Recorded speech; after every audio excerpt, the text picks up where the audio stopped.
All the answers to questions 10 through 17 are found in the reading on page 7, so do that reading to find these answers. And you should already know how to do numbers 18 to 26. Let me just give you a little review to remind you.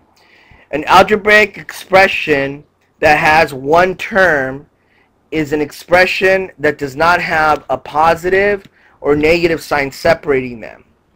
So 2 would be a one-term expression, 25 ABC would be a one-term expression because they don't have positive or negative signs separating their variables or their numbers. So to find the one-term expressions, look for all the algebraic expressions that do not have a positive or negative sign separating their numbers. Okay, so circle all the expressions that do not have a positive or negative sign separating the number. You should also already know how to do problems 27 to 32 because all they're asking you to do is find the coefficient of x. And you've already learned that the coefficient of x is everything that's next to x. So if I have 3x, y, z, the coefficient of x would be 3, y, z because those are all the numbers and variables next to x. So this information should help you do problems 27 through 30.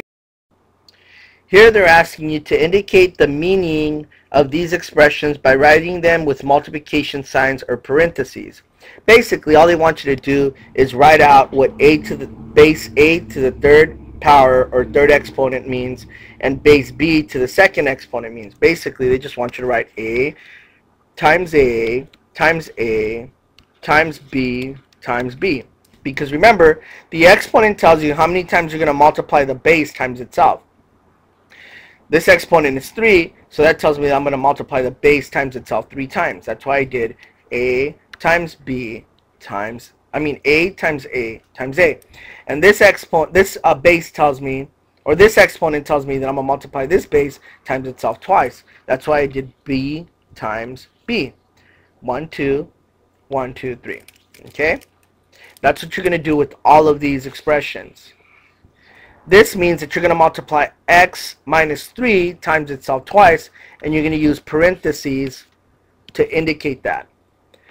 Here you could use parentheses, or you can use a dot to indicate multiplication.